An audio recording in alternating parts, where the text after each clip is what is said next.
the Emotional Pest Control Kit. Are you tired of people poking at you, insulting you, then saying, "Relax, I was only joking"?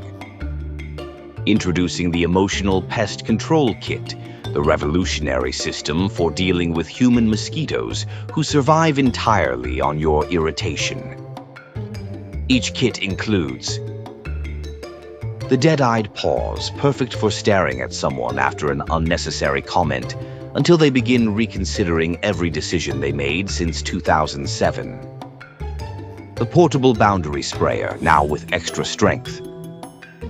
Don't speak to me like that. And our best-selling product, the "Why did you want to say that?" grenade.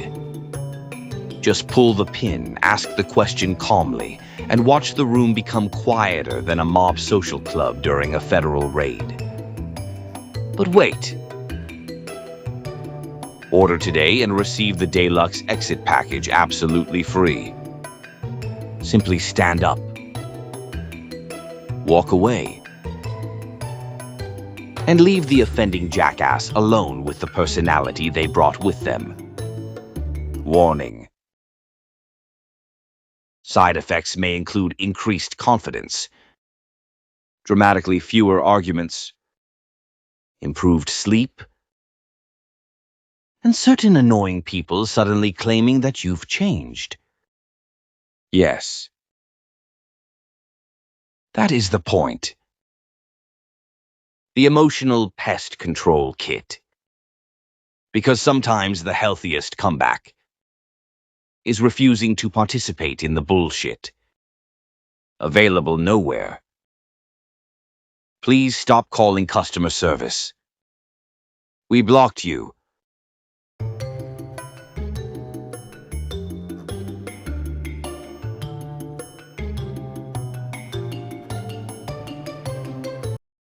Disclaimer. This video is presented for educational, psychological, analytical, and entertainment purposes only. We are discussing patterns of behavior, not diagnosing strangers, relatives, co-workers, exes, internet trolls, or that one person at Thanksgiving who somehow turns passing the mashed potatoes into psychological warfare. Not everyone who says something cruel is secretly plotting your emotional destruction.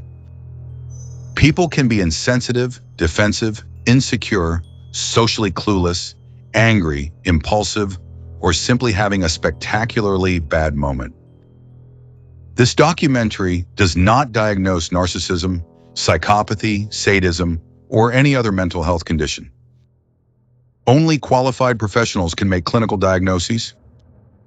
No statement in this video should be interpreted as a formal accusation against any living individual. And if somebody watches this entire documentary and immediately says, "Wow, this sounds exactly like you," congratulations. You may have just accidentally discovered the next topic. How to handle people who enjoy hurting you. The psychology of cruelty, provocation, and emotional control. A Pizzaverse Studios documentary. A Palermo Productions original. Written by Bambi Palermo. Narrated by Vincent Vinny Di-Prio. Produced by Pizzaverse Studios. You know what is really strange? Some people are not simply angry at you. They are not necessarily having a bad day. They are not always stressed.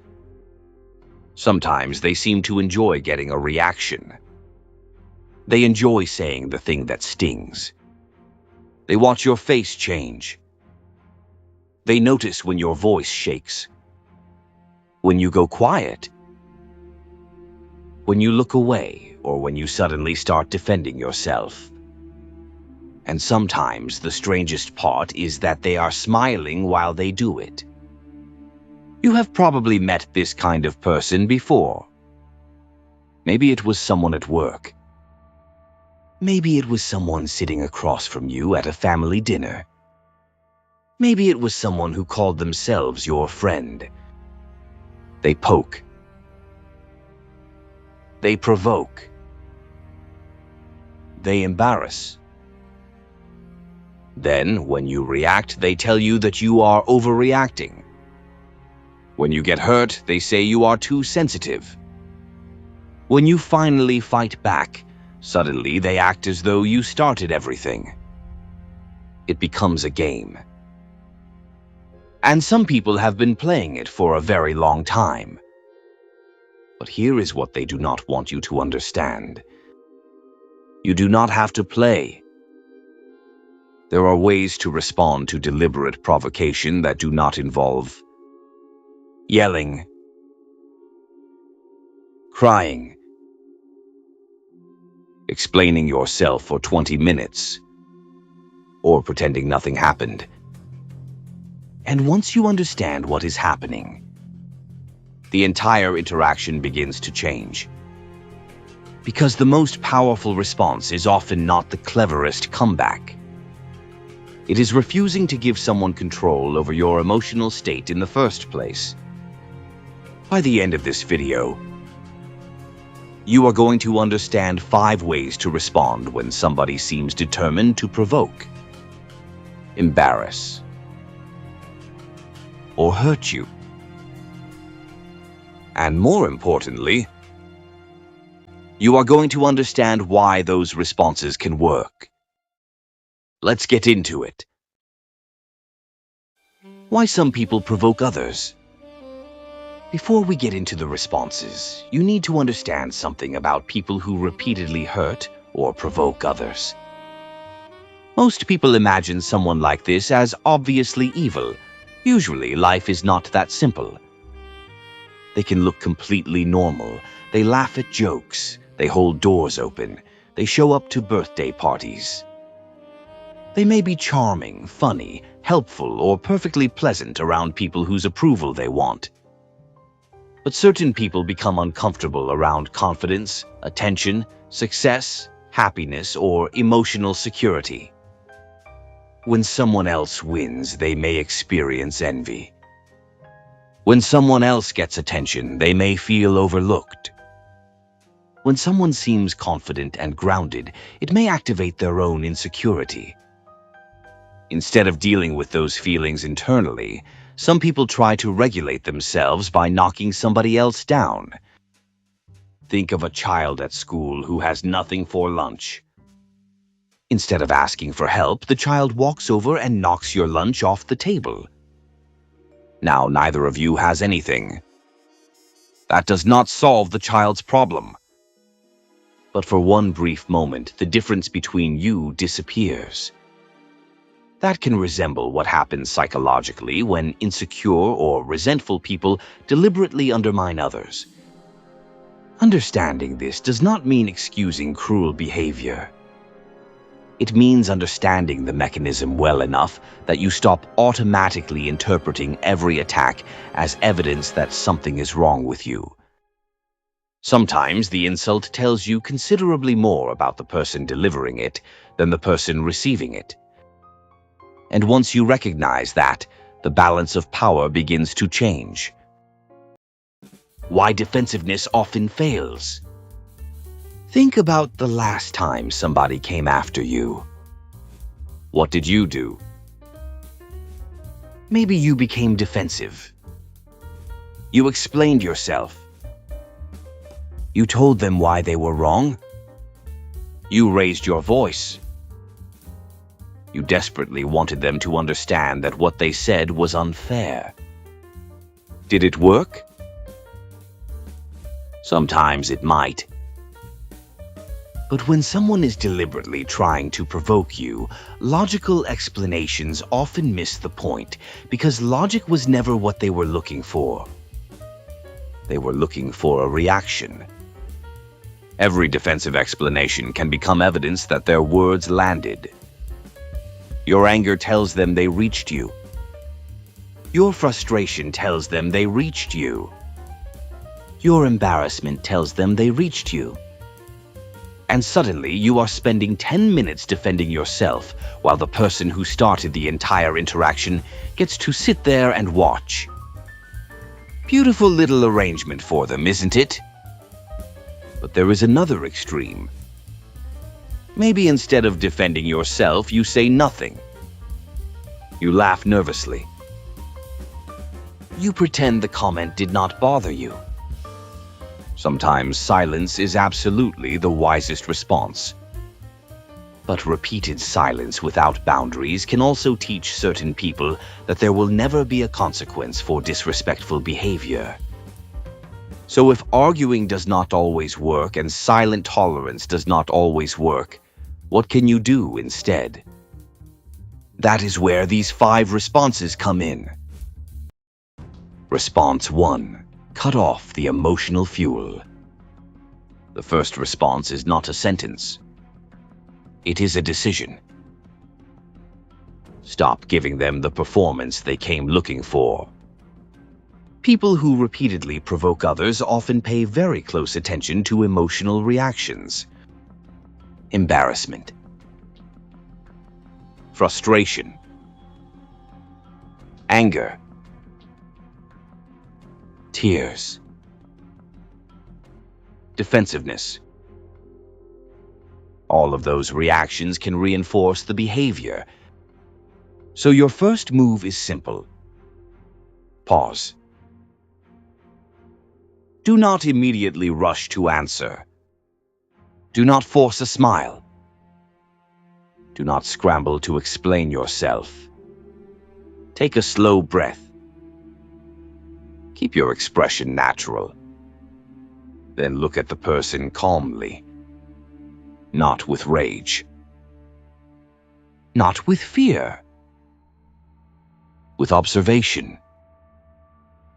Almost as though you are studying what just happened. That small pause can completely change the rhythm of the interaction. The person expected pain. Or anger. Instead, they got stillness. Now they have to decide what to do next. That silence communicates something surprisingly powerful. You did not control me. And once someone realizes that provoking you is not producing the reaction they wanted, the behavior sometimes loses its reward. Response 2. Name what just happened.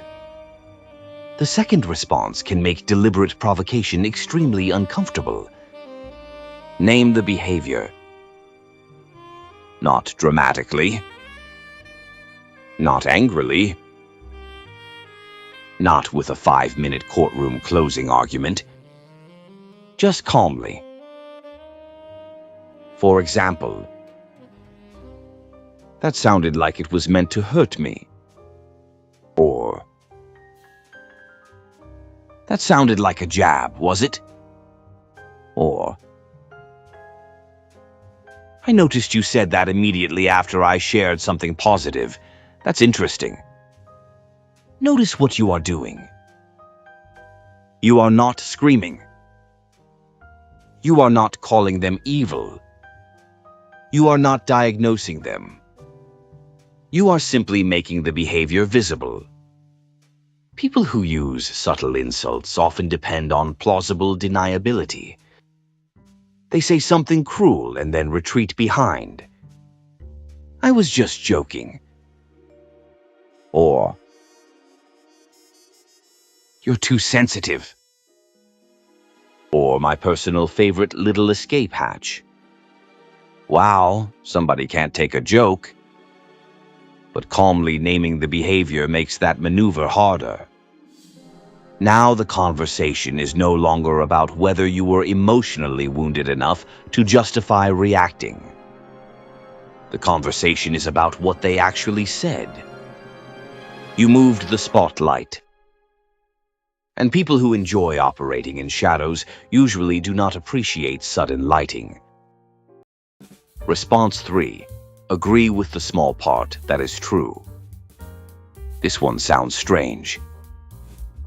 But sometimes when someone criticizes you, agree with the small part that is actually true. Not because their insult is correct. Because refusing to defend every imperfection makes you harder to destabilize. Imagine they say, "You always mess things up." You might respond, I've definitely made mistakes before. That's true. They say, you're too quiet. Nobody notices you. You say, I do take my time around new people. I'm comfortable with that. Notice what just happened. You did not accept the insult. You accepted reality. Everyone makes mistakes. Some people are quiet. Some people are cautious. Some people are awkward. Some people are loud. Some people could talk through a 3-hour hostage negotiation without stopping for water. Human beings have imperfections. When you can acknowledge yours without collapsing, you remove one of the easiest weapons somebody can use against you. You are communicating. You cannot embarrass me with something I have already accepted about myself. That is emotional armor without pretending you are invincible. Response 4. Ask the question they were not expecting. The fourth response is only 6 words. Why did you want to say that? Notice the wording. Not. Why would you say that? That can sound defensive. Not. How could you say that? That centers your hurt. Instead. Why did you want to say that? Calmly. Genuinely.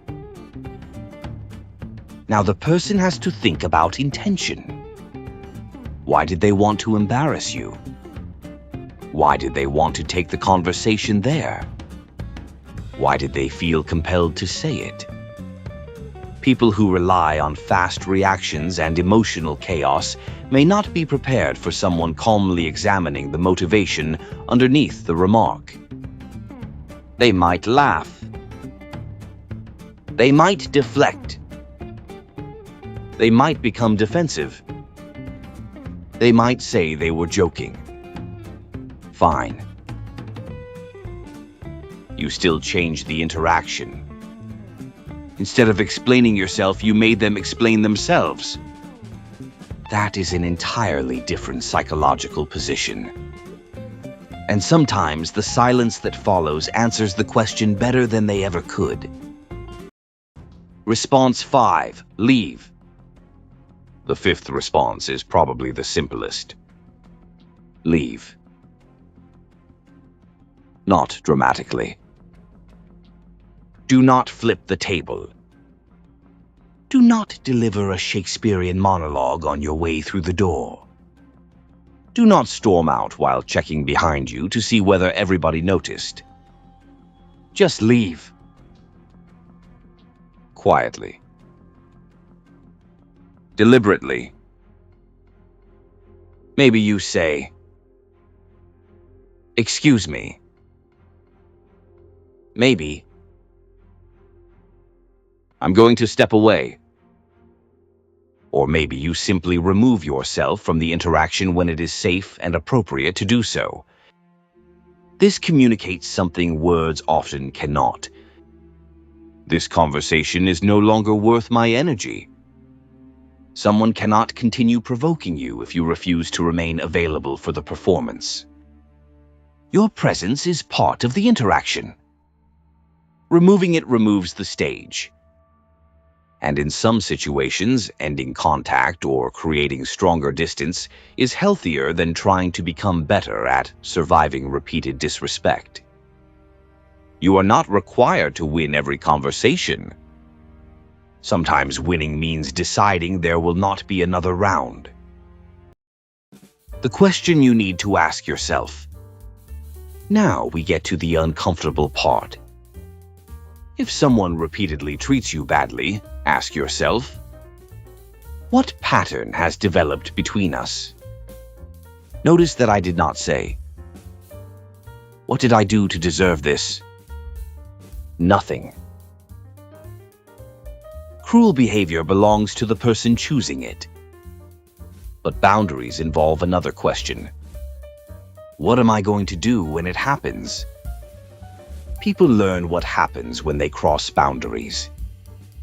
If every insult is followed by laughter, nothing changes. If every attack is followed by 20 minutes of explanations, nothing changes. If every ugly interaction is forgotten the next morning without ever being addressed, the pattern may continue. That does not make you responsible for someone else's behavior. It means you still have control over your participation in the pattern. You can change the curriculum. Every time you pause instead of exploding, you teach something new. Every time you calmly name disrespect, you teach something new. Every time you end an unhealthy conversation, you teach something new. Every time you enforce a boundary consistently, you teach something new. Eventually, the message becomes extremely clear. Access to me requires respect. What changes inside you? When you start responding this way, something changes. Not only in the room, inside you. You stop spending the entire night replaying the conversation. You stop lying awake thinking, I should have said this. Or, why didn't I say that? Because you begin understanding that the goal was never to deliver the perfect comeback. The goal was to remain yourself. Your confidence becomes less dependent on how another person behaves in a single moment. You develop groundedness, something solid underneath all the noise, and people notice it. The person trying to provoke you begins recognizing that coming after you is unlikely to produce the emotional reward it once produced. Not because you frightened them. Not because you humiliated them. Not because you became crueler than they were.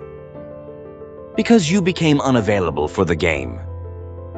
And somebody cannot play tug-of-war with you after you put down the rope. People who repeatedly enjoy provoking, humiliating, or hurting others are not demonstrating strength.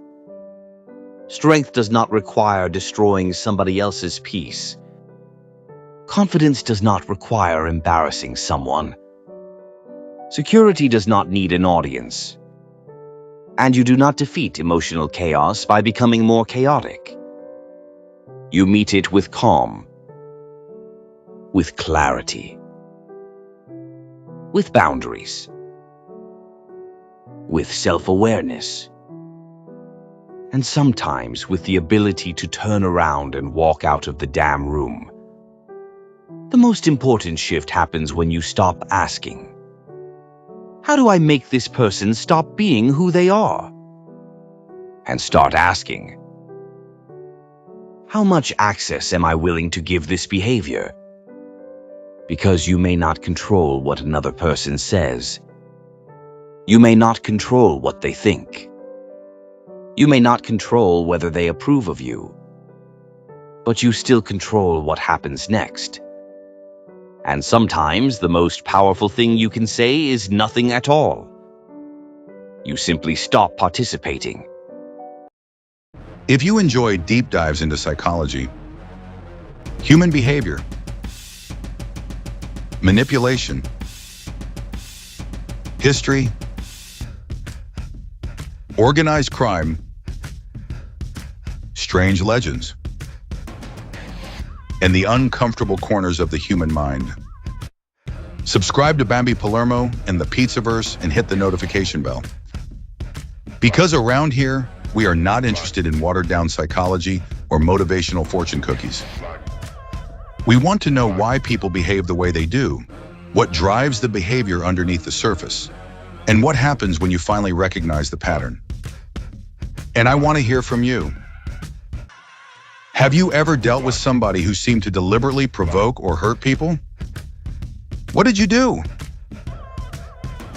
And knowing what you know now, what would you do differently? Drop your story in the comments.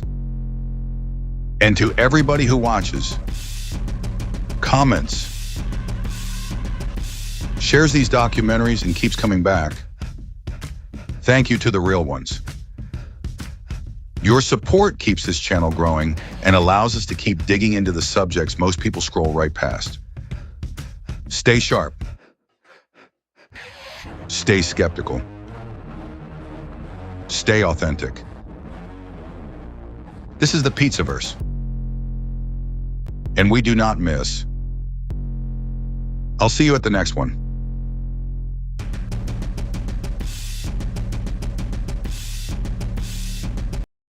Coming soon to a YouTube feed that absolutely did not ask for this. From the mysterious swamps of Louisiana. From the darkest corners of the comments section, and apparently from somewhere between an aquarium and a Wi-Fi router, comes the woman nobody predicted, except her, because according to Paula, she's psychic. That's right. One traumatic encounter with a fish after her father tries to drown her in a fish tank, and suddenly she's Nostradamus with broadband. She can predict the future, she can sense your energy, she can see things nobody else can see. Unfortunately, she still cannot see the block button. Meet a woman on a mission. Paula, the Louisiana fish tank girl. A woman on a mission. What mission? Nobody knows. Not Paula. Not YouTube. Not even the damn fish. Armed with a webcam, an internet connection, and enough unsolicited opinions to power half of Baton Rouge, Paula logs onto YouTube every day, ready to do what she does best. Watch people, talk about people, insult people, obsess over people, and then announce that everybody else is obsessed with her. That is not irony. That is Olympic-level mental gymnastics. Her childhood may remain a mystery, but judging by the amount of attention she demands from strangers online, apparently the YouTube algorithm has been appointed her emotional support parent. And even YouTube is looking around going, "Lady, I just recommend videos." Paula does not enter a comment section. She arrives, like a Category 5 hurricane wearing reading glasses.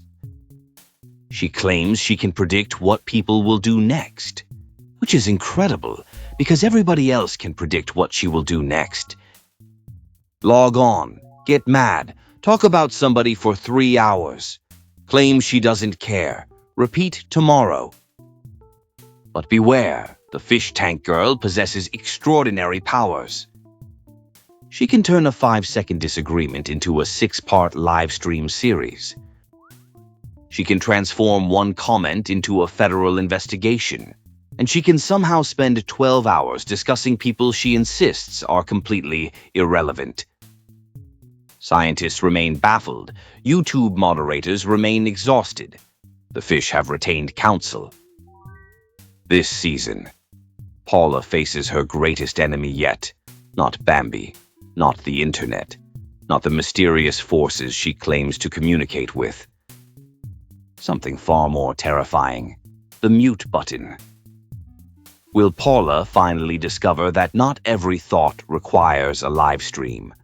Will she realize that bullying people online does not become spiritual insight just because you call yourself psychic? Will the aquarium ever recover? Probably not. From the creators of Lady Please Log Off, and the producers of Nobody Asked, but Here She Comes Anyway, comes the aquatic internet spectacle absolutely nobody was emotionally prepared for. The adventures of the Louisiana fish tank girl. She survived the fish tank. Now YouTube has to survive her. Coming soon, unfortunately. Rated F for fish tank, rated L for loser.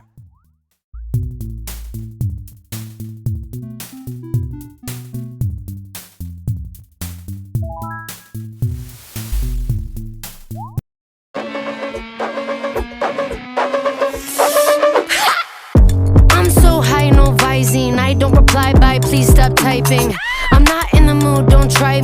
look pissed off, bitch, cause I might be. Don't freak with me and my frequency, no decency. I got too many girls tryna freak my meat to be pressed over little Miss Mini Me. Bitch, pay me my damn respect. Let him sweat, let him sweat, let him sweat. Call Taylor, I'ma need all hands on deck. Let him sweat, let him sweat, let him sweat. I'm not in the mood, come say something. I'm not in the mood, come say something. I'm not in the mood, come say something. Come say something, bitch, come say something. Come say something. Come say something. I'm not in the mood, come say something. Come say something, bitch, come say something. Good luck getting out alive. I don't like to play nice. I didn't mean to hurt you.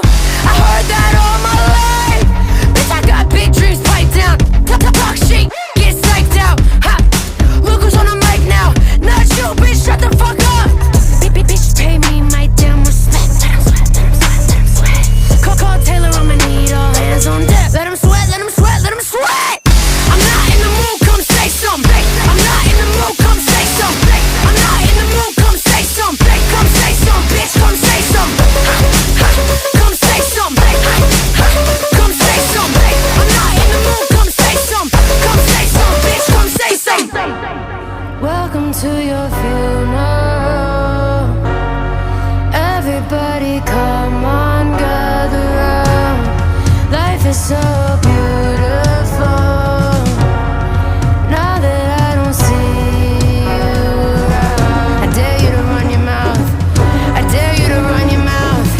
I dare you to run your mouth. Bitch, I dare you to run your mouth. I'm not in the mood, come say something. I'm not in the mood, come say something. I'm not in the mood, come say something. Come say something, bitch, come say something. Come say something. Come say something. I'm not in the mood, come say something. Come say something, bitch, come say something. I'm not in the mood, come say something. I'm not in the mood, come say something. I'm not in the mood, come say something. Come say something, bitch, come say something.